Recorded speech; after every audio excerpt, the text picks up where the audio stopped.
Bonjour, bienvenue dans Unique en Gaming Live, l'émission de l'Université de Caen dédiée à la vidéopédagogie. On se retrouve aujourd'hui pour une nouvelle année. Bonne année à tous et à toutes. Bonne année. Bonne année. J'espère que vous avez passé des bonnes vacances si vous avez pu en prendre, que vous êtes prêts pour jouer avec nous et nous écouter et discuter toute cette année. On se retrouve aujourd'hui pour un épisode sur le modding. On va épurer le plateau. On a et on a une... Le plateau, il n'y aura plus rien. À la fin, il y aura un truc du sens. L'univers du modding. On va rajouter des trucs. Reconstruire des trucs. Alors monsieur, je vous présente, puisque j'ai une équipe de choc qu'on ne présente plus, mais on a peut-être de nouveaux auditeurs. Donc nous avons avec nous celui qui a contribué à transformer le Time's Up en jeu pour apprendre, réviser les concepts de pharmacie. Pas du tout. Tu n'y as pas complètement C'est gentil, mais non, pas du tout. Démenti en direct.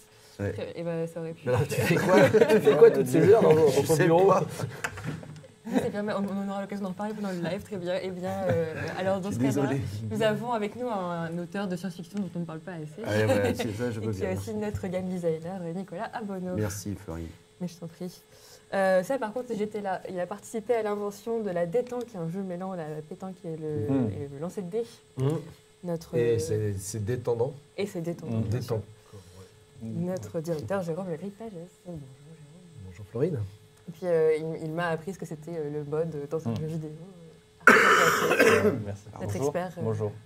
jeu vidéo. Tu es plus expert dans le mode que dans la mode, donc. Dans le... Oh. Ah ouais. Ça attaque direct. Ah ouais, saison 2.5 Bonne de résolution. classe. Tout le monde n'a pas un t-shirt aussi beau. Ouais, Ah oui. ouais. Nous avons également en régie Lucie Tamboise qui, quand elle joue à un jeu d'action, le détourne à sa façon pour en faire un jeu d'exploration. Et en coulisses, Benoît Hélène, que l'on salue et qui est toujours prêt à ajouter une part de narration dans un jeu d'archiveur, de gestion de ressources, etc. Et moi-même. Toujours, en 2025 aussi, accompagné par Florine. Florine, qui a été gâtée à Noël, qui a eu des jeux, des romans, des romans-jeux et Tout à des jeux romans. Enfin, Oui, j'ai eu des jeux dont vous êtes le héros aussi, je l'ai pas dit. Je suis ravie. Et bien, joyeux Noël, Florine. Bah, merci. Merci. Donc on se retrouve, comme je le disais, pour un épisode autour du modding. On va évidemment revenir sur ce que c'est et ses enjeux. Juste avant une précision sur le fait qu'on change un petit peu de format, on l'avait dit au dernier épisode avant la petite pause. On revient sur un format d'1 heure, puisque finalement on aime bien parler. Et ça n'empêchera pas d'avoir des petites capsules aussi. Certains plus que d'autres. On dira pas. Ça va être vraiment une belle saison, là. 2025, l'année de l'amour. Culture Clash. Donc vous retrouverez toujours un épisode autour d'un thème, un sujet de fond avec une chronique, au moins une chronique ou plusieurs chroniques, des échanges. Et puis on revient aussi à une revue des jeux qu'on a découverts récemment et puis à notre petit jeu autour de notre base de données. On verra ça à la fin de l'émission. Donc dès maintenant, puisqu'on garde quand même les bonnes choses pour la nouvelle année, on t'entend Jérôme sur ta fameuse chronique Ticket to Teach, que si vous découvrez, nous vous recommandons. Vous avez tous les épisodes que vous pouvez retrouver sur la médiathèque pédagogique pour nous apprendre un petit peu ce que c'est que le modding. Merci Florine. Et donc effectivement, on va explorer aujourd'hui ce sujet complexe et que je trouve un brin polémique, qui est donc le modding. Donc si on définit un mod comme une modification apportée par une tierce personne à un jeu existant pour en enrichir ou en transformer les fonctionnalités, peut-on considérer qu'un enseignant qui détourne un jeu à des fins pédagogiques est lui aussi un modeur? Cette question soulève des enjeux, je trouve, qui sont passionnants. Celui de la créativité, du droit d'auteur, du respect des intentions des créateurs et plus largement notre rapport collectif aux œuvres et à leur transformation. Le modding, si on veut le définir, il désigne avant tout une pratique de modification. Dans l'univers des jeux vidéo, il s'agit de transformer un jeu, soit en ajoutant des fonctionnalités, soit en modifiant ses mécaniques, soit encore en altérant son univers narratif. Ces transformations ne sont pas le fruit des créateurs d'origine, c'est important, mais généralement d'une communauté passionnée de joueurs et de développeurs. Ce mouvement repose sur une idée clé. Le jeu devient une plateforme évolutive, le point de départ pour l'imagination collective. Historiquement, cette pratique a émergé dans les années 1990, avec des titres comme Doom ou Quake, qui mettaient à disposition des outils pour modifier les environnements de jeu. J'ai souvenir à Falaise qu'on avait essayé de reproduire la totalité du centre-ville pour faire un Doom-like à l'intérieur et puis aller faire. Mais bon. Oui, c'est vrai. Et on n'a pas été très très loin parce qu'en fait, ça demande quand même pas mal d'énergie, de courage et nous ne l'avions pas. Et de Ça a temps. l'air incroyable. Et de temps. Incroyable. Ces premiers jeux, ces premiers pas ont donné naissance à des projets cultes, et notamment dans le domaine de l'e-sport, comme Counter-Strike, qui est un mode de Half-Life, ou Dota, qui est issu de Warcraft 3. Aujourd'hui, le modding va bien au-delà des simples ajouts ou ajustements. Il peut redéfinir un jeu, créer donc des nouveaux genres, et même servir de tremplin pour des œuvres autonomes. Mais le modding ne se limite pas au numérique. Comme le note Pavel Frelik dans un excellent article sur le modding, cette pratique repose sur une idée de base. Le jeu n'est jamais un objet fini, mais un espace ouvert à la transformation. Ainsi, dans les jeux de rôle, les maîtres de jeu modifient constamment les règles ou inventent des scénarios uniques. De même, dans les jeux de plateau, des joueurs créent des adaptations de nouvelles factions dans Root, dans Dune, dans Twilight Imperium 4. Et ces adaptations, qu'elles soient numériques ou analogiques, ça partage la même dynamique de réinvention collective. Transformer une œuvre soulève inévitablement des questions philosophiques. Est-ce que modifier un jeu, c'est enrichir son potentiel ou trahir la vision de son créateur? Nelson Goodman, dans Les langages de l'art, propose une vision inclusive. Une œuvre, selon lui, est vivante tant qu'elle peut être interprétée, transformée et réinventée. Selon lui, les modes sont les prolongements créatifs. Ce sont des manières pour les joueurs de devenir co-auteurs de l'expérience ludique. À l'opposé, philosophiquement, on a d'autres auteurs comme Adorno et Horkheimer qui défendent, eux, une vision complètement opposée donc, et qui est plus stricte à l'intégrité des œuvres culturelles. Dans leur conception, toute modification risque de dénaturer l'intention initiale. Ces tensions ne sont pas seulement philosophiques, elles se retrouvent aussi dans des débats autour du droit d'auteur. En France, par exemple, la loi protège l'intégrité des œuvres, mais des exceptions existent pour les usages pédagogiques. Cela ouvre une zone grise. Jusqu'où peut-on aller dans l'adaptation sans trahir l'œuvre originale? Est-ce qu'on est encore en train de jouer à ce que l'auteur avait voulu nous proposer? Pour Pavel Frelik, toujours, ces tensions font partie intégrante de la pratique. Le modding, écrit-il, est une forme de micro-politique. Il interroge les normes dominantes tout en offrant un espace d'expérimentation pour des visions alternatives. Ceux qui ont mangé, ils regrettent. Non, On t'écoute religieusement, Jérôme. Non mais c'est vrai, voilà. Le modding interroge les normes dominantes tout en offrant un espace d'expérimentation pour des visions alternatives. C'est pour ça qu'il parle de micropolitique. En d'autres termes, modder un jeu, c'est à la fois respecter ses fondations et proposer une nouvelle lecture de ses possibilités. Le modding est rarement un acte isolé. On en reparlera, je pense, avec Arthur. Il repose sur des communautés dynamiques qui partagent idées, outils et créations. Ces collectifs incarnent une forme d'intelligence collective où chaque contribution enrichit l'expérience globale. Selon Lee et ses collègues, dans un article que vous pouvez retrouver, j'imagine, dans la bibliographie, les communautés de modeurs jouent un rôle clé dans la longévité des jeux en renouvelant constamment leur contenu. Un exemple frappant est celui des modes narratifs dans des jeux comme Skyrim, où les joueurs ajoutent des quêtes, des personnages, voire des histoires complètes. Ces créations fonctionnent souvent comme des fanfictions. Elles prolongent l'univers du jeu tout en y injectant une sensibilité personnelle. Fanny Barnabé, dans une étude au début de sa recherche, de ses travaux de recherche, dans une étude sur le modding à Liège, souligne que cette pratique est à la fois ludique et profondément créative, car elle permet d'explorer les limites d'un médium tout en proposant des alternatives narratives. Alors, et en pédagogie, est-ce que donc détourner un jeu pour enseigner, est-ce que c'est une forme de modding? Prenons l'exemple, prenons n'importe quel exemple, mais prenons l'exemple par exemple de Terraforming Mars. Si on ajoute, je savais que je l'ai vu quelque part, si on ajoute des mécaniques pour aborder les enjeux contemporains de durabilité ou de changement climatique, ça peut transformer le jeu en un outil éducatif qui peut être percutant. De même qu'on a un jeu narratif, j'y reviendrai peut-être, comme Bantam West, qui est un jeu bac à sable, on peut le modifier pour intégrer des dilemmes éthiques concernant nos enjeux contemporains et offrir ici un cadre immersif pour des débats complexes. Donc on peut modifier sans aucun souci pour aller dans notre sphère pédagogique. Mais cette pratique va au-delà de simples ajustements. Elle invite vraiment les apprenants et les apprenantes à participer activement à la création, à analyser les systèmes sous-jacents et à proposer leurs propres modifications. En modifiant un jeu, les étudiants ne se contentent pas alors de jouer, ils deviennent des concepteurs, des narrateurs et aussi des critiques.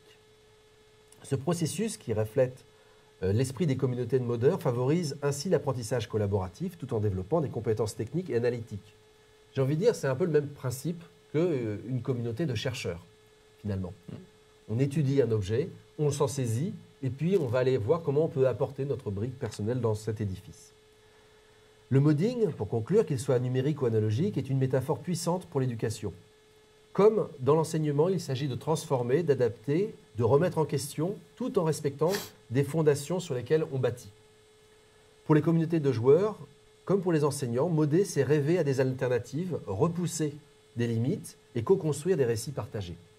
Alors, détourner un jeu pour enseigner du modding, peut-être que la réponse importe moins que la question elle-même, car au fond, enseigner et modder partagent une même ambition, rendre les choses plus vivantes, plus riches et plus ouvertes aux possibilités infinies de la créativité humaine. Si, Jérôme. Merci.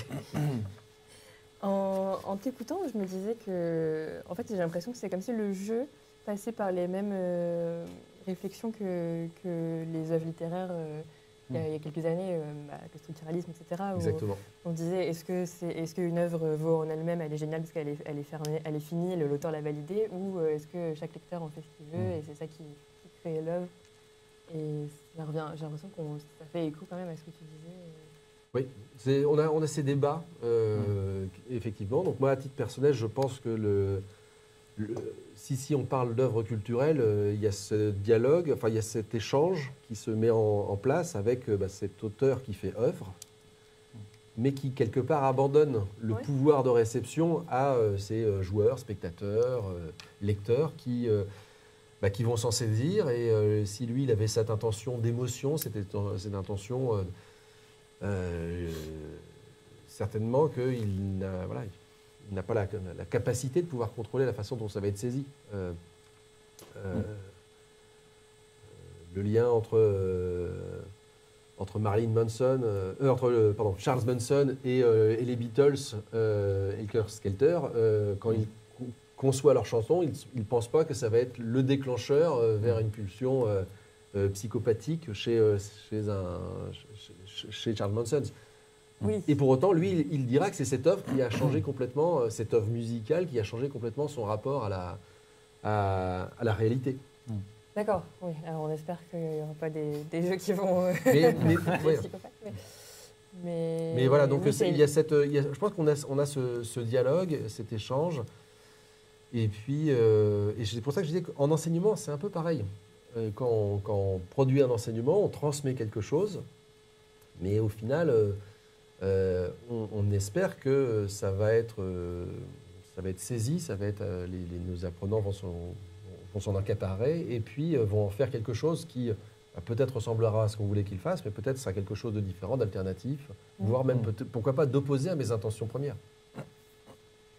Puisqu'on parle d'enseignement et que c'est le cœur de nos intérêts, évidemment, Nicolas, qu'est-ce que tu en penses? Est-ce que nous, on fait ici le détournement de jeux analogiques, est-ce que c'est du modding? Oui, complètement. Bon, on en a même plusieurs exemples qu'on a réalisés, comme Pharmacy's Up. Oui, et donc c'est l'occasion de corriger mes bêtises. Donc je te laisse peut-être revenir brièvement sur... Parce que Pharmacy's Up, c'est le jeu d'une enseignante qui l'a fait elle-même, Pascal Schomenmar, je crois. Et voilà, c'est un détournement de Time's Up. Donc c'est un mode, c'est le Time's Up, mais sur un thème différent, qui a été modifié. Je crois. Oui, c'est ça. Voilà. Il a été modifié sur la thématique, mais Ouais. aussi dans la mécanique, en ajoutant une phase, en ajoutant une contrainte, une légalité supplémentaire. Ok, je ne savais pas. C'est-à-dire qu'on ne peut pas choisir les mots de vocabulaire dans la première phase du jeu, comme dans le Time's Up, où on peut dire c'est un truc qui ressemble à un machin qui fait que derrière on est malade. Ça, c'est interdit. Donc, dans le jeu, il y a un formalisme d'expression dans le vocabulaire, dans le lexique choisi. Il va falloir dire qu'il s'agit d'une molécule qui va venir se poser sur telle paroi. Enfin, je n'ai aucune idée du vocabulaire, mais voilà. Mais il y a une surcouche de règles. Et à ce titre-là, c'est une modification. C'est un mode. Et le modding, c'est bien parce que c'est, d'où dans notre pratique de création de jeux, c'est aussi une manière de faire des jeux à bas coût, j'ai envie de dire. Voilà. C'est-à-dire en Azerbaïdjan. Non, on ne va pas délocaliser, mais ça nous permet de gagner du temps quand même et d'avoir des résultats qui sont assez concluants et c'est bien. Et même nous, dans notre pratique, donc on a déjà parlé plein de fois, mais pour notre bootcamp, on fait du modding aussi. On reprend des jeux qu'on utilise dans la semaine de formation. Donc notamment le dilemme du roi. Voilà, mon jeu préféré. Mais qui nous sert de structure en fait narrative pour la semaine de notre formation. On pense même au Lego que je sais que Jérôme utilise souvent en début de formation pour les apprenants ont 1 minute pour créer. Est-ce que c'est du modding ça? Pas sûr. C'est-à-dire qu'en fait, à la base, le Lego n'a pas de règle du jeu. Oui, c'est un jouet. C'est un jeu de construction. Ouais. On l'aurait plus on a un collègue en filière STAPS qui en ergonomie, je crois, qui travaille autour des Lego techniques.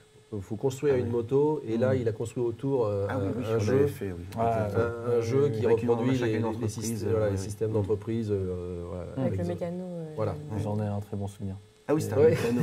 C'était un mécano, c'était pas une on jouait chacun une façon différente de mener son entreprise. D'organiser le travail, oui. Et là, quelque part, c'est un vrai modding du jeu de base mécano qui est de construire. Là, on a une façon, on a des pièces et on doit construire une moto et généralement, on peut la construire de différentes façons. Et là, en fait, il a rajouté une surcouche narrative parce que chacun a un rôle. On a aussi une histoire de délai qu'on n'a pas forcément quand on joue. Voilà. Donc là, oui, je pense que c'est ce le modding. Moi, j'ai une question même presque philosophique aussi. J'ai essayé de la trouver, mais je ne l'ai pas trouvée. Alors, elle existe certainement parce que je ne suis pas suffisamment à jour certainement dans tout ça. Mais j'irais même reboucler en disant que les créateurs de ces œuvres-là font aussi un modding de la réalité, quelque part. C'est-à-dire que ils se saisissent en général d'une situation, d'une question, d'un paysage. On l'a vu là avec... qu'on a accueilli au JSL, qu'on avait accueilli Gaël Gilson, qui parlait de la façon dont ils allaient dans des vrais paysages de Liège d'ailleurs, pour voir comment ça pouvait être transformé. Mais en fait, c'est à mon avis déjà une modification du réel, parce que est-ce que l'auteur, presque avant même qu'il nous reproche de faire du modding de son jeu, n'a pas lui-même fait un modding de la réalité, avec je ne sais pas qui est propriétaire de la réalité. C'est une très belle. Je sais pas parce que le modding, un mode, c'est quelque chose qui va modifier une structure qui est déjà établie et qui existe déjà. Donc si c'est un jeu vidéo, ça va être du code. Et si c'est un jeu de société, ça va être des règles de jeu, en fait. La vie, il y a des règles. Ça se modifie pas. C'est pas tout à fait. Si, ça se modifie en permanence, en fait. Ouais. Non, je vois bien un petit jeu dans parce que j'ai eu une notification sur ma montre de quelque chose. Donc on doit deviner. Mais est-ce qu'il faut qu'on évacue le bâtiment? Est-ce qu'il y a une solution? Non, je ne vais pas projeter de perception positive à la nouvelle qui vient d'arriver. D'accord. Bon. Dans le jeu, mort ou pas mort. Mais là, j'ai un peu trouvé ce qui fait que la personne est morte, donc je ne vais pas dire. Ça dérape. C'est 2025. Ça va être le jeu de l'émission. Oui, alors je connais des gens qui font ce jeu, mais on va rester nous sur de pédagogie. Ça va être très... Alors je me tourne vers l'élément sérieux de cette émission. Intéressant, je dirais. Alors toi, tu es la première personne qui m'avait parlé vraiment du modding dans le jeu vidéo, et où c'est l'un des domaines, justement, Jérôme l'a un petit peu dit, où justement il y a vraiment énormément de modding. Quelle forme ça prend, dans quel jeu alors ça va dépendre du studio qui aura fait le jeu. Déjà, c'est un truc qui est assez radical, mais tu vas pas avoir des mods sur certains jeux juste parce qu'en fait, des fois, le studio refuse d'avoir des mods. Les jeux de Nintendo, généralement, très compliqué de modder parce que c'est sur une console. Déjà, les jeux console, c'est très très compliqué de modder dessus. Peut-être à part les jeux de Bethesda, parce que Bethesda sont très ouverts à la modification de leurs jeux. C'est compliqué pour des raisons de code ou de Plutôt droit des ou DLC, les deux du coup. C'est parce qu'en fait, ils n'ont pas les outils et parce que c'est des. En fait, modder, en fait, ce que tu disais, Nicolas, enfin, modder, c'est vraiment. Ça vise à modifier la structure d'un jeu. Et pour modifier la structure du jeu dans une console, c'est super compliqué parce que. Un cas beaucoup plus compliqué que dans un Windows, par exemple. Et ça dépend du jeu aussi. Il y a des jeux qui se modent plus facilement. C'est ça, ouais. dépend. Moi, j'ai une petite.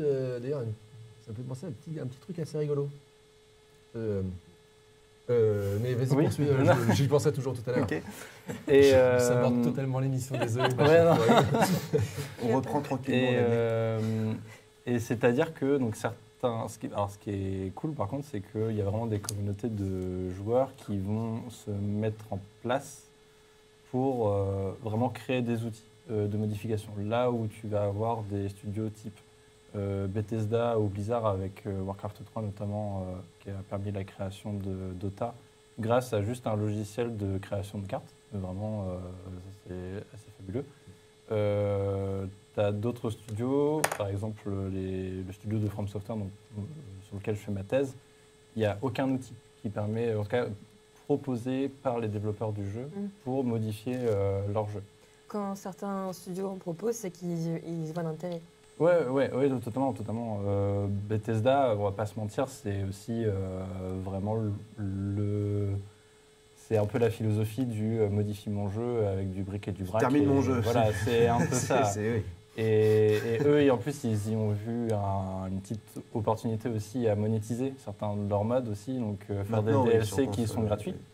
Enfin, avant des mods qui étaient gratuits, mais maintenant c'est des mods qui sont payants. Tu vois, mais qu'est-ce qu'un DLC? Bah, ça, c'est un rajout. Pas du tout la même chose. C'est pas exactement la même chose. Du contenu vraiment qui va se greffer au jeu déjà de base. Mais oui, c'est voilà, on peut se poser la question. Pas le jeu nécessairement. Est-ce que tu peux donner un exemple? Un DLC, en fait, vous achetez un jeu et dans un an après, il y a une extension qui sort, qui rajoute une quête, une carte. Voilà, c'est un DLC. C'est un contenu. Et en plus. C'est un downloadable content. Voilà.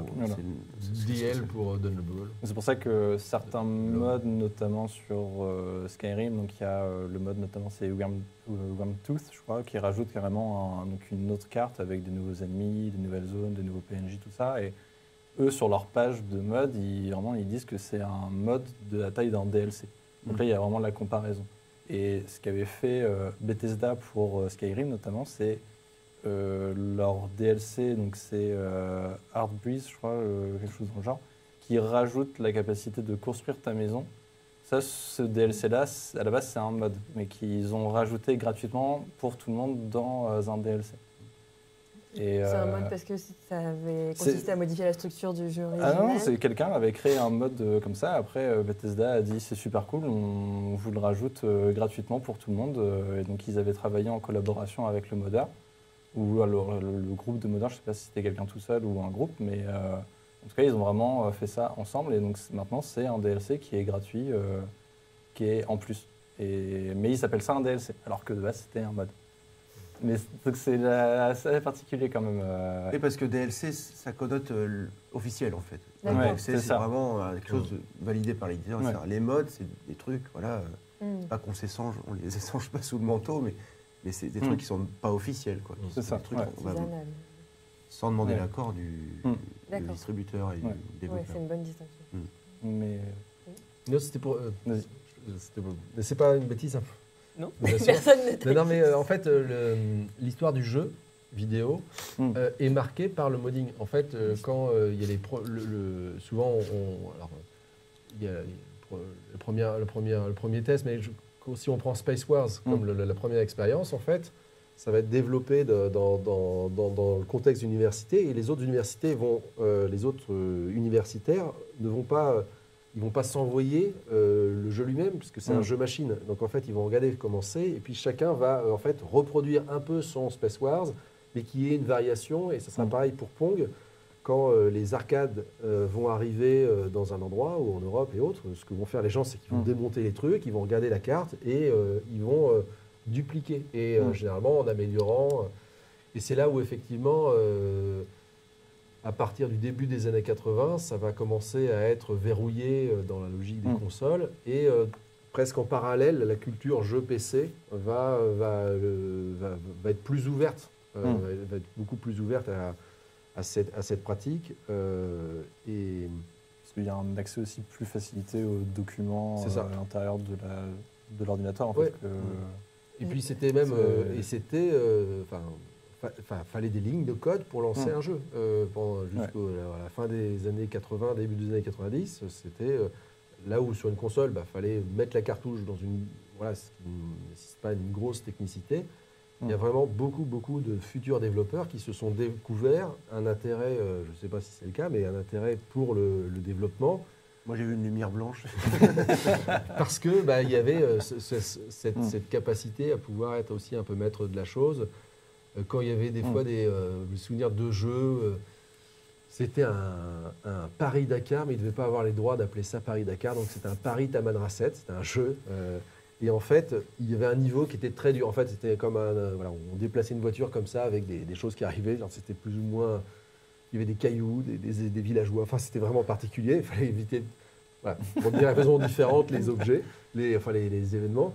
Et il y avait un niveau ça allait tellement vite que c'était pas possible. Et donc, dans les magazines, ils nous expliquaient que si on allait dans le code source du truc, on pouvait bidouiller le truc pour passer directement du niveau 8 à la 10.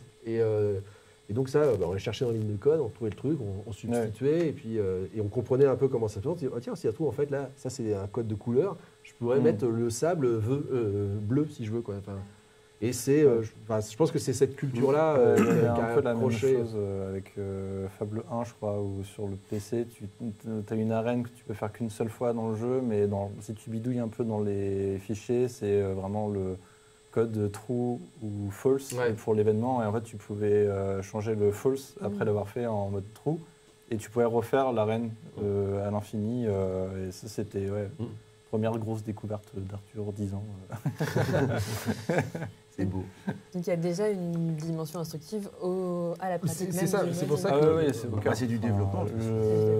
Le jeu vidéo et la tradition, c'est même une tradition, même à ce moment-là, c'est la tradition du modding, c'est vraiment elle est au cœur en fait de la création du jeu vidéo, parce que effectivement, Space War, c'est des jeunes étudiants qui avaient détourné une machine de l'université et ils avaient pas. C'était un club de photos théoriquement. C'est ça.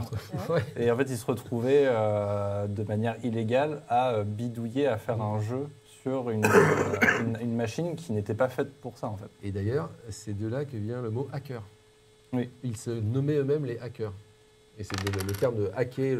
Donc, ils ont hacké l'ordinateur pour faire un jeu. Et donc, ce principe du hacking, du détournement, il est présent. Là. Et puis, tu as quand même une majorité des jeux vidéo d'aujourd'hui qui sont extrêmement populaires. On peut citer Dota. Dota qui est un mode de Warcraft 3. Sans Dota, il n'y a pas League of Legends. On pourrait même, pour Fortnite, parler de Arma 3, où il y a eu un mode qui a été fait sur Arma 3 qui s'appelle DayZ. À partir de ce mode-là, ils ont fait un autre mode qui s'appelle PUBG, et PUBG, après Arma 2. Et après, Fortnite s'est dit, ah mince, c'est bien quand même ce système de Battle Royale, on va le faire. Et en fait, sans Arma 2, Arma 3, sans DayZ, sans PUBG, il n'y a pas en fait. Et ça, tout ça, c'est un suivi de mode. Ça crée des genres de nouveaux genres de jeux. Ouais, c'est ça. Ouais. Et moi, quelque part, tu disais pour Nintendo, parce qu'on avait, eux, j'ai l'impression qu'ils s'automodent. En fait, c'est-à-dire qu'ils recrutent des développeurs et ils leur disent, OK, à l'intérieur de ce qu'on a, que ce soit sur la thématique ou sur les mécaniques, essayez de faire des variations. Mais les modifications, notamment, il y a eu des modifications de jeux Pokémon où, par contre, ils s'étaient fait striker, il y a eu des plaintes parce que justement, c'est une IP qui est vraiment surprotégé en fait. Nintendo ne Mm. supporte pas du tout. Non. Là, on revient à ce que tu disais Oui, sur. et je voulais revenir un petit peu sur ça. dessus parce que tu as abordé la question des droits d'auteur, mais c'est vrai que c'est une question qui revient à chacune des formations des bootcamps qu'on dispense, qui est revenue également pendant les journées scientifiques de l'idopédagogie. Est-ce qu'on a le droit, en général et dans un contexte pédagogique, de modder et est-ce qu'il y a des enjeux qui peuvent... est-ce qu'il y a des choses qui peuvent nous embêter? Dans quel cadre on peut faire ça, nous? L'œuvre, quand elle est créée, elle est créée. Donc l'auteur, il en a une paternité, il a des droits dessus qui sont des droits patrimoniaux et des droits moraux. Donc les droits patrimoniaux ont une durée de vie, 50 ans après la mort, je crois, de la personne. 70 Pour les 70, c'est pareil, 65. On fait milieu. Et les droits moraux, par contre, il ne sait jamais. Ce qui fait que ça, c'est quelque chose, enfin, c'est pareil, une fois de plus, philosophiquement, qu'il faut intégrer. Et donc, s'il y a une paternité et une origine, je pense que c'est toujours déjà intéressant de l'identifier et de la sourcer. Et de ne pas s'approprier ces choses-là. Après, sur les jeux, ce qui est protégeable en fait, est relativement limité parce qu'on peut certes protéger un nom, une marque, donc dans le droit de la propriété, dans les droits des marques, et là, ça se protège. Arborea, voilà, ça est déposé. L'identité visuelle, la particularité narrative, si elle est distinctive, ça, c'est des choses que l'on peut protéger comme étant vraiment des éléments originaux et là, du coup, non réutilisables. Après, la mécanique du jeu, c'est extrêmement difficile, que c'est pas quelque chose qui... il y a eu une époque où ça pouvait être déposé. On pouvait déposer des brevets de jeux. Donc, au début du XXe siècle, notamment, il y avait des brevets avec des... Pardon ? Je suis en train de perdre ma voix. La surprise. Et ben, vous pouvez, maintenant, c'est plus le cas parce que c'est extrêmement difficile de pouvoir dire qu'on est l'auteur d'une mécanique de jeu. Ça se fait dans certains jeux vidéo, en tout cas dans le jeu vidéo, ça se fait. J'allais dire, dans le jeu vidéo, le code est protégé, si je ne me trompe pas. Oui, mais dès l'instant où tu changes une virgule, c'est plus le code. C'est plus le code. Ouais. Et après, Il y a des systèmes de jeux qui sont protégés, par C'est exemple, ça. les jeux Anciens Anneaux, là, Shadow of War, etc. Ouais, c'est ça. Ils ont protégé un système qui s'appelle Nemesis. Ils ont créé tout un système Shadow of Mordor. Ouais, Shadow of Mordor, Shadow of War. Ouais, Ah oui, d'accord, c'est c'est Middle vrai. Earth, je sais plus comment il s'appelle. Ils ont protégé, ils ont créé un système qui s'appelle un système Nemesis. C'est une grosse IA en fait, parce que c'est un truc qui réagit à ce que fait le joueur. Et ça, ils l'ont breveté. Oui. D'accord. Ça, c'est verrouillé. Si, je sais pas, j'ai inventé un jeu avec un système de tours un peu particulier où il se met quelque chose, ça, je pourrais éventuellement breveter si je peux faire la démonstration que ça n'existe pas. Par contre, si je dis, c'est un jeu, il y a des cartes, on les tire, on les pioche, on se les répartit, on doit poser des jetons sur un truc. Bon, c'est compliqué de dire qu'on a inventé ces éléments-là. Donc, Ça pose un peu la question de l'open access, qui est vraiment au cœur aujourd'hui des pratiques universitaires. Et tu parlais tout à l'heure du... Alors j'ai perdu le nom, mais du jeu qui a été à l'origine du mot hacking, notamment. Space Wars. Du fait que d'une école à l'autre, on prenait un peu on se passait un peu les mécaniques. Finalement, il y a un peu un fonctionnement c'est en open access et on vous donne le matériau, vous en faites, vous l'appropriez. Est-ce que c'est pas aussi un enjeu Ouais. En fait, dans le plaisir du joueur, il reste... je parle pour les jeux analogiques, en fait. Le plaisir du joueur, il est quand même lié à la matérialité et à l'objet lui-même. Ce qui fait que, même si je connais intégralement ce qu'il y a ici, je sais le nombre de pièces, comment on y joue, de toute façon, quand bien même je le reproduirais, ça me reviendrait à moins de temps, d'énergie, d'argent que d'acheter le vrai jeu. Il n'y a pas un risque forcément majeur, pas un risque économique majeur à ce que le jeu soit... Je pensais plutôt en termes d'intérêt, en fait.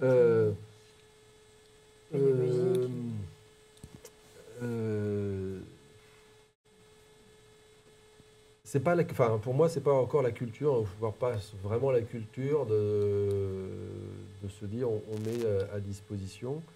Et les print-to-play. Un petit peu. Et puis il y a des auteurs hein, qui ont, comment il s'appelait le dungeon crawling là, qui a l'air super sympa. Doria Non mais le nom de la personne. Roberto, je sais pas. Il était très sympathique, on a discuté. Donc, On le salue. Et donc là, le principe, c'est un jeu, un dungeon crawling. Ils ont fait une version payante avec des tonnes de cartes. Enfin, il a l'air très sympa. Mais ils le vendent en print and play. Vraiment pour une poignée de pain, quoi. Mais bon, il y a 600 cartes à imprimer, quoi. Donc.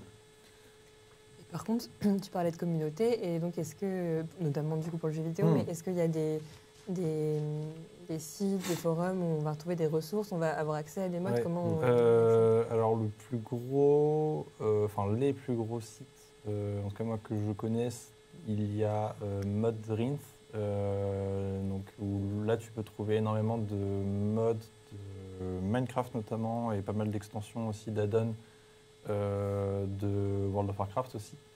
Et sinon, en tout cas le plus général, tu as le Nexus Mod, où là, vraiment, tu as tout un panel. Donc, ils ont une bibliothèque où les modeurs peuvent poster donc, leur création. Et tout est rangé donc, par jeu. Et au sein de ces jeux-là, il y a des catégories. Donc, si ça modifie, par exemple, les graphismes, si ça modifie les personnages non-joueurs, le monde, les quêtes, tout ça.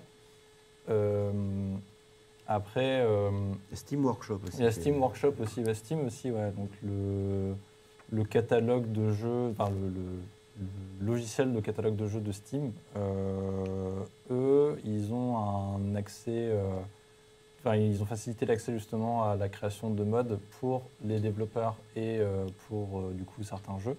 Ou donc certains jeux que tu achètes, tu peux avoir un workshop qui est disponible, où les créateurs et créatrices peuvent vraiment poster leur mode dessus et en fait en une installation en un clic en fait le mode est installé. Là où certains jeux des fois c'est un peu une galère pour installer un jeu, un mode parce que faut fouiller un peu dans les dossiers, faut faire en sorte que tel truc communique bien avec tel truc. Dans le bon ordre. Ouais, ça. Là le workshop c'est en un clic, c'est fini, c'est bon, c'est fait quoi. D'accord. Et ouais. Donc moi j'avais une dernière question. Nous on détourne des jeux pour un usage pédagogique. Est-ce que voilà, il y a un intérêt donc visiblement à initier aussi les étudiants à du modding? Oui, moi je trouve que la démarche est intéressante parce que c'est ce que j'ai essayé de dire, ça amène à se projeter dans la, enfin à pas être un consommateur BA, de prendre l'autre chose, de se dire comment c'est fichu ce truc-là, que ce soit n'importe quel type de jeu, voilà, comment c'est fait. Alors, des fois, il y a, on pourrait dire, oui, mais à ce compte-là, en cuisine, quand il y a un gâteau, on ne va pas à chaque fois expliquer c'est quoi la recette, dire voilà, tous les composants. Bah, si la personne veut devenir cuisinière, si on veut développer ces trucs-là, certainement que ça a du sens. Je pense que il y a cette vertu vraiment de pouvoir vraiment développer sa culture ludique et vidéoludique, à essayer de se plonger dedans. Et voilà, je pense qu'il y a une vertu au niveau du vocabulaire, au niveau de la compréhension, et puis en termes de créativité, c'est une promesse puissante de dire, ok, voilà, tu joues à un jeu, et peut-être que tout ce qui te plaît pas dans le jeu, tu vas pouvoir le changer. Parce que souvent, quand on dit, bah, ce jeu, ok, j'aime pas, mais parce que je trouve que le jeu est moche. Il y a des fois, il y a des gens qui rentrent pas du tout dans un jeu en disant parce que les textures, ça me va pas. Bah, des fois, il y a des modes qui changent complètement les choses. Je vais comme ça parce que c'est pas trop bon. C'est pas le truc qui va m'arrêter, mais ça peut être des éléments. Ça peut être en disant, bah ouais, le catalogue, je sais pas, des armes est ridicule ou parfois, il y a cette dimension que j'aime bien, moi, c'est quand on peut commencer à d'autres endroits, le jeu. Parce que le jeu nous amène, même dans un monde ouvert, en fait, il y a une espèce de faux monde ouvert, parce que comme tu arrives à un endroit, bah, quand même, globalement, tout le monde va avoir un peu la même expérience, d'aller au premier truc. Là où dans certains jeux, je suis en train de chercher des exemples. Skyrim, tu peux commencer en tant que poissonnier. Okay. Et tu apparais dans une ville et donc tu as un équipement qui est C'est tu un vas passer poissonnier, un- donc tu as vraiment un costume donc, de marchand C'est excellent. et tu as du poisson dans ta poche, tu as un peu d'or, tu as un pas marchand. bons. Voilà. Et pour autant, tes quêtes sont les mêmes. Et pour autant, tes quêtes sont les mêmes. Donc c'est-à-dire que le début de Skyrim, normalement, tu commences tes prisonniers prisonniers, de guerre. Ouais. Ouais. Et là, alors dans ce cas-là, quand tu commences pas avec Tu dois passer cette, en prison. Bah non, mais c'est intéressant. En fait, le truc, c'est que en fait, faut que tu reviennes, je crois. Donc quand tu choisis pas le départ, Ah, t'es pas à l'endroit là, t'es à un autre endroit. t'es à un ouais. autre endroit. Et Mm. si tu reviens à la ville de départ où tu Mm. commences le jeu normalement. Quand tu arrives à la ville, tu as le dragon en fait, qui se barre. Et toi, tu arrives vraiment après le truc et tu as une quête qui commence, dire bon, bah voilà, investiguer donc, la ville. Elgen. Et donc, il y a des orblottes que tu peux récupérer sur des cadavres qui t'amènent en fait après, petit à petit, sur le chemin donc, de la quête principale du jeu. Et c'est ouais, c'est plutôt cool. bien fait en fait. Carrément. Après, Skyrim, c'est le jeu le plus modé Ah oui, de bien sûr. la galaxie, donc Ouais. forcément, Mais, sans fin. Quoi. Je disais, j'ai pas eu le temps de parler de Skywind. ouais. Tu veux nous en dire un mot? Non, non. C'est il reste un ce peu de serait temps, trop hein. long, c'est très trop long. Non, non, mais c'est pas très long. C'était Mais, le projet de faire un Mais c'est Morrowind. c'est surtout dans Skyrim. Parce pour, que, pour ce qui est des modes, en tout cas de la modification, ce qui est pas mal, ce que tu disais Jérôme, c'est que aussi la communauté de modeurs, elle est super gentille. Enfin, il y a vraiment un sens de la communauté qui est vraiment très très cool. Et même ne serait-ce que pour redécouvrir un jeu en fait sous différents aspects. Là, je suis en train de redécouvrir Elden Ring. Tu m'en avais parlé avec le mode Elden Ring Reforged. ouais. Et moi, je prends mon pied en fait, parce que le jeu, il est vraiment. Je redécouvre un jeu que j'ai adoré, mais d'une autre façon, avec d'autres ennemis. Et, Il y a un mode FPS aussi qui change bien le jeu. ouais, Juste de changer de point de vue, ouais, c'est Ouais. Moi, j'aime pas le TPS. Le tatouage là. Il y a des modes qui sauvent des jeux. Oui. Oui. Quand Ouais. Dark Souls est sorti sur PC, Mm. c'était une catastrophe absolue. Ouais. Là, techniquement, c'était vraiment atroce. le portage était horrible. Ils avaient dit la résolution d'écran était vachement basse, était bloquée. Ils avaient dit on peut pas changer. Et le lendemain, il y a un mode d'un mec lambda qui est sorti, Ouais. qui débloquait tout, qui rendait le jeu plus Mm, beau et tout. mm. Enfin, Et alors, est-ce que dans ces cas-là, la personne. ah bah Silence Radio, c'est From Software, Ah oui. forcément. Ah ouais, bah oui, oui, bien on sûr. peut, Ouais. Notamment, ils ont donc, on va le Incroyable. ramener. notamment Bloodborne, qui est exclusivement sorti sur PlayStation 4. 4, ouais, Il est bloqué à 30 images par seconde. Mm. Ils n'ont jamais fait de mise à jour pour augmenter la résolution, alors qu'il y a eu la PS4 Pro qui est sortie, il y a eu la PlayStation 5, PS5. ouais.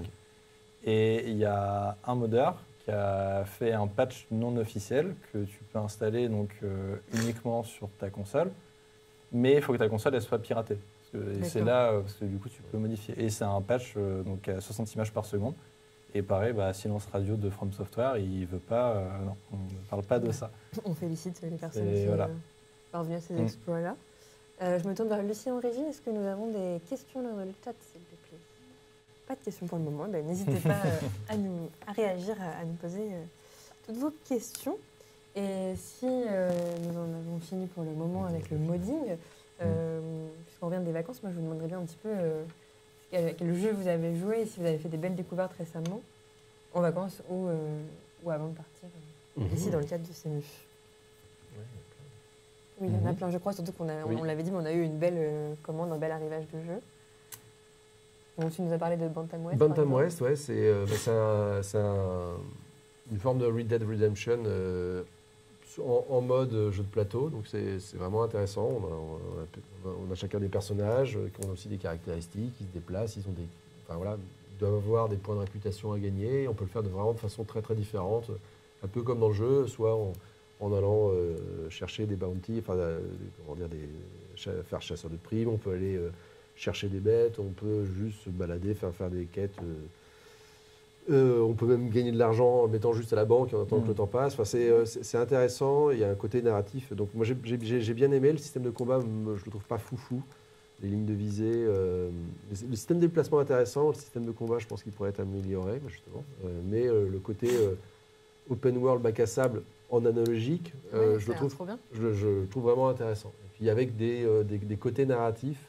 À chaque fois qu'on change d'un espace, il y a une carte événement, donc il y en a beaucoup qui passent, et ces cartes événements-là sont vraiment sympas. Le système fait qu'on a une situation et on a 3 phrases et on se positionne sur ces phrases sans connaître la conséquence. Donc on fait un choix narratif et derrière il y a quelqu'un d'autre qui lit dans le truc, on dit ah bah tiens, Mais t'es mort. tu vas en prison. Donne-moi ton argent. Et voilà, mais c'est où ça peut être se dire voilà, on voit ça ressemble vraiment aux quêtes secondaires de Red Dead. On voit il y a quelqu'un qui vient de s'évader et il est blessé. Qu'est-ce qu'on fait? Est-ce qu'on la rapporte à la police? Est-ce qu'on l'aide? Est-ce qu'on l'ignore? Et puis en fonction, On les trouve. et après, voilà, par exemple, si je choisis de l'aider, la personne s'en va, mais sa carte fait que le jour où j'aurai un souci, je pourrais la jouer, et donc ça me fait un bonus de plus. Ça ressemble beaucoup au jeu qu'on a vu à Spiel.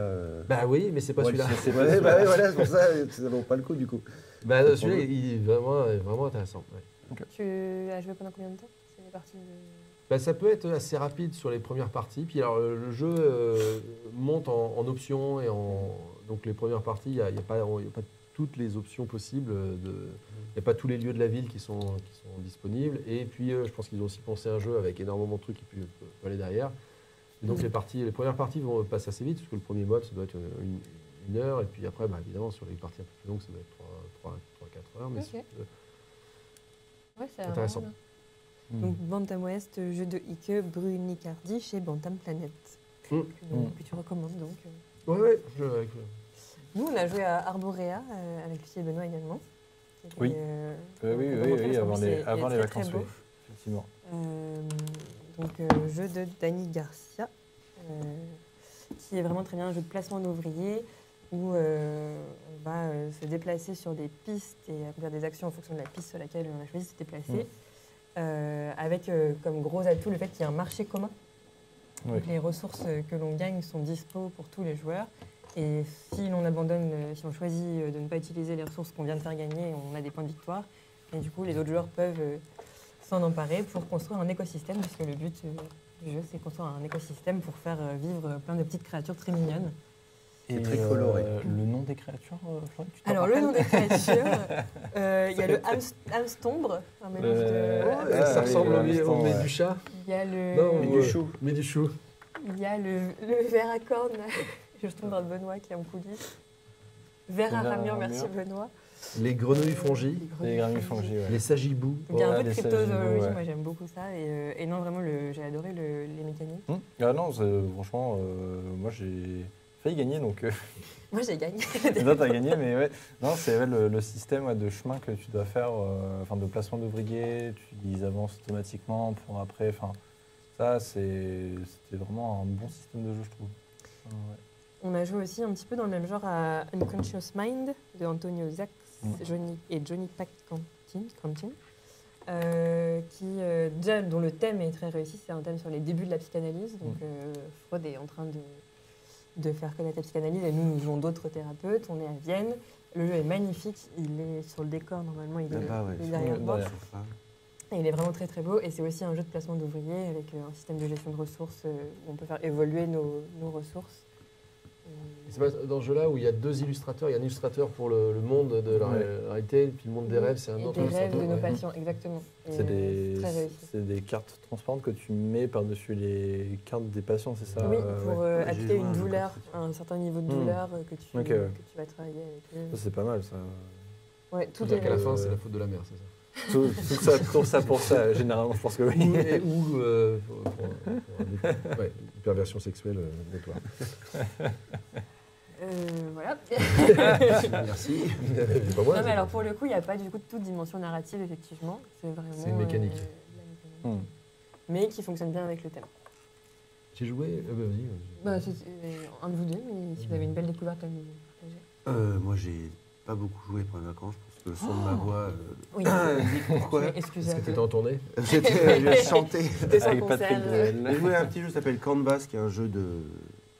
On crée des tableaux en fait avec des calques. Je réagis parce que c'est on crée des tableaux, on superpose des calques d'images, on fait des tableaux. C'était sympa.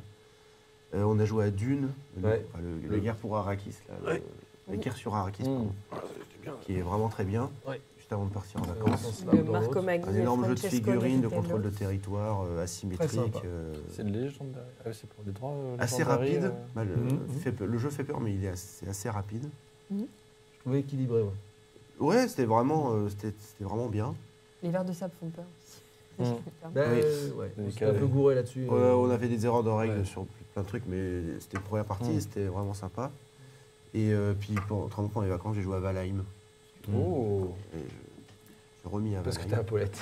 Je suis un poète. Là, c'est un jeu qui est très poétique. Alors là, franchement, il y a une ambiance. Ça a l'air bien, j'ai Tu peux jamais nous en joué, dire deux j'avoue. mots Bah, Valheim, c'est un jeu de survie dans un univers nordique où le but du jeu, c'est de tuer des créatures, en fait, c'est ça.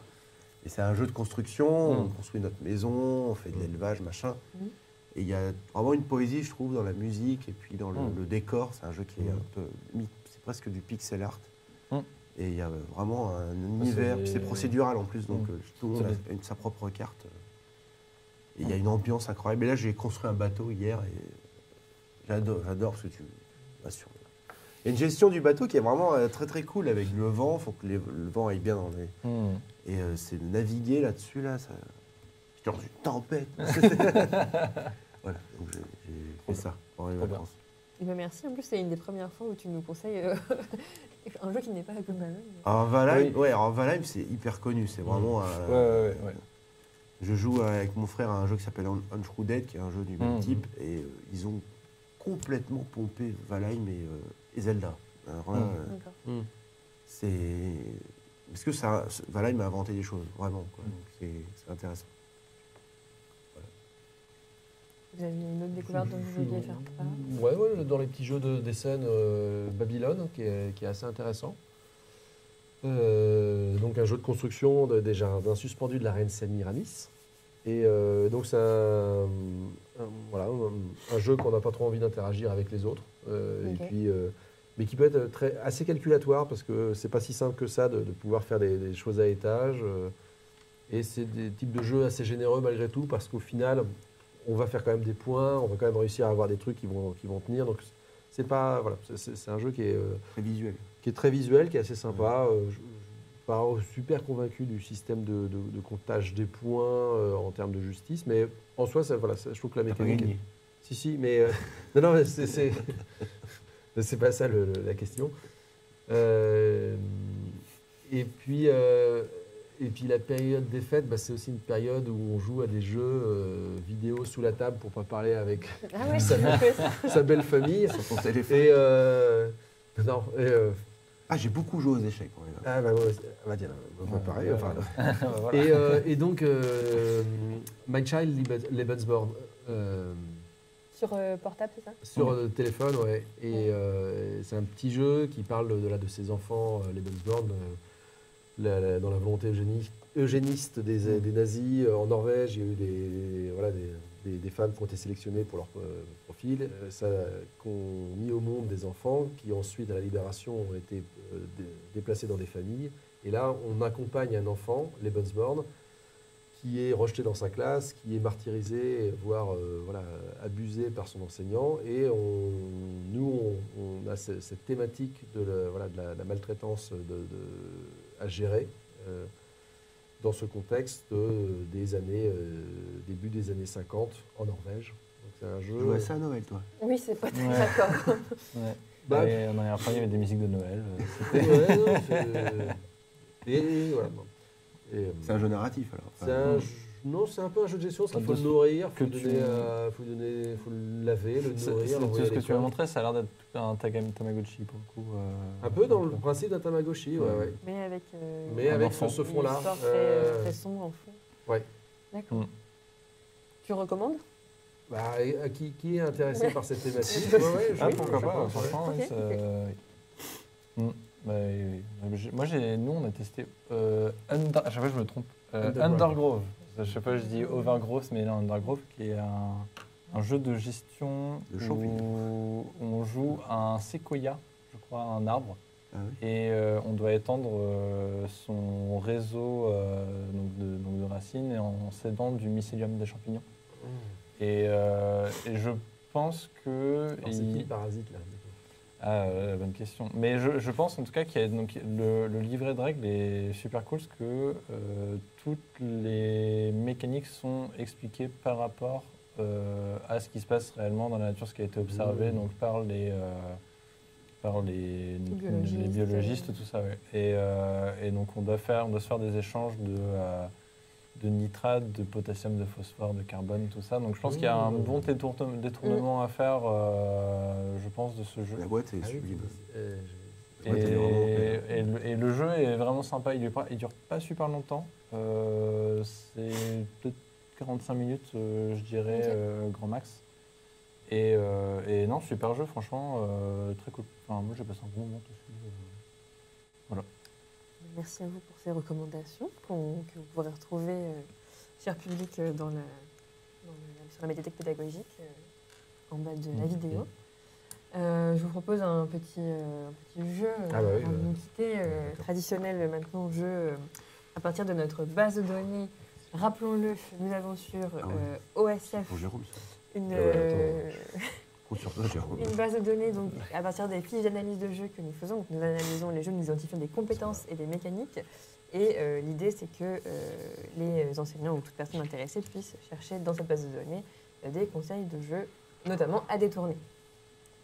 Donc, je vous donne, comme d'habitude, une compétence et quelques mécaniques et vous essayez de trouver à quel jeu je fais référence. Donc, la compétence. Simuler un conflit géopolitique en le décontextualisant. Route.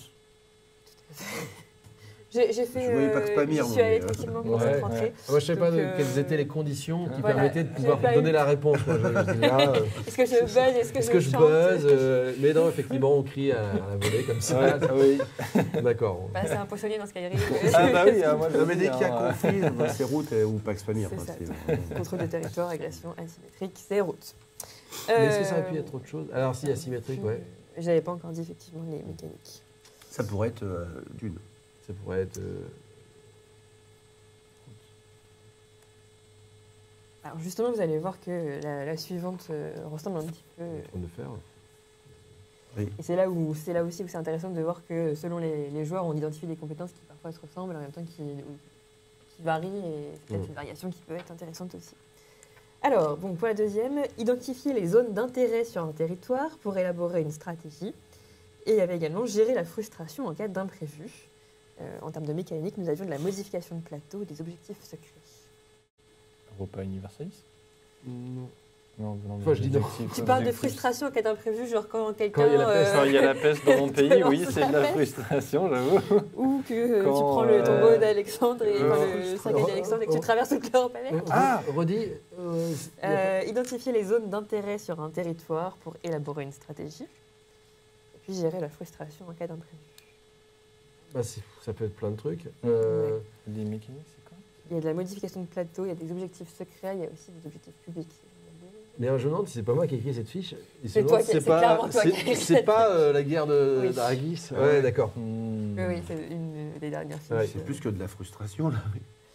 Oui, ça l'a après. C'est toi qui as subi beaucoup d'imprévus. Non, mais c'est la guerre. Quoi. Étant donné que vous avez fait des erreurs avec notamment les vers de sable, est-ce que ça peut être amené à changer cette... La frustration, non. Cette frustration, non, ça parce n'est pas de là. qu'il y a quand même... En fait, c'est vraiment des choses où on fait de la planification. Et on est sur de la planification tactique à... voilà, ce tour-là, le suivant est peut-être après, mais pas tellement au-delà. Okay. Et on peut avoir de la frustration parce que l'adversaire n'est plus là, il n'y a rien là où on voulait aller. Donc c'est... voilà. Mais c'est bien de savoir gérer sa frustration. Tout à fait. Alors, vous allez devoir gérer votre frustration que l'épisode se termine. Est-ce qu'avant de partir, vous avez un conseil pour notre communauté d'enseignants, de passionnés et d'ingénieurs pédagogiques? Un conseil pour bien commencer l'année, ludiquement ou ludopédagogiquement? C'est de votre choix. La santé. Et surtout la santé. Non, mais vous avez donné des recommandations de jeu, mais est-ce qu'il y a, je sais pas, une petite ressource à laquelle vous êtes tombé récemment? Festival à aller Ils font voir. le cours. Nous ferons un cours. Bah, là, le prochain gros festival, c'est le Festival international du jeu à Cannes. Comment bien jouer en 2025? Comment bien jouer en 2025? Ça, c'est en fait jouer en 2025, c'est plus ça. Non, mais ça peut être intéressant des fois de se donner des objectifs un peu de long terme en tant que joueur. Du genre, si ça fait des années que vous promettez à vos amis une campagne de jeu de rôle, c'est le moment de se lancer. Exactement. Ouais, Mais c'est marrant, je pensais littéralement à cela. Ouais. Oui, ça m'étonne pas. Enfin, je pensais pas à toi, hein, mais c'est un message C'est général. universel. Mais voilà, mais typiquement, voilà, de pas non plus tout le temps reporter certaines choses par rapport à des expériences qu'on voudrait vivre. Et voilà, mais sur des choses, je me suis dit, tiens, j'aimerais bien moi, reprendre une vraie campagne suivie de jeux de rôle et essayer de m'y astreindre de ce genre de choses. Me dire, tiens, ça fait quand même un moment que j'ai pas fait un vrai gros GN et j'aimerais bien aller faire un bon vieux délire et de se dire, bon bah oui, mais ça se prépare. Enfin, si j'attends que le truc vienne à moi, ça se fera pas. Donc c'est peut-être se créer les conditions de pouvoir s'épanouir et réaliser tous ces fantasmes ludiques. Et la vie, c'est des rencontres. Et du coup, moi, je dirais, entourez-vous de personnes qui aiment jouer et qui veulent jouer avec vous. Parfait. Parfait. Voilà. Alors, sur ces bonnes Mais Dans la joie et la joie. on peut dire de plus. Alors, sur ces bonnes paroles, on vous rappelle que donc, on a changé un petit peu le format et donc l'horaire. On se retrouve maintenant à 13h, de 13h à 14h, tous les mardis toujours. Et vous nous retrouvez sur la médiathèque pédagogique, sur Twitch, sur LinkedIn. On a un sujet à annoncer ou ce sera la surprise? Je m'en souviens plus. Ce sera sur la mémoire. Non, mais vous aurez la surprise la semaine prochaine. On se prépare à fond. Donc, merci de nous avoir suivis. Merci à tous les trois et à Lucie. Je danse parce qu'il doit y avoir la musique. À Lucie qui nous fait toujours un super travail de réalisation et à Benoît et Damien qui nous aident à préparer l'émission. Bonne semaine, à la semaine prochaine. Au revoir. À bientôt. Au revoir.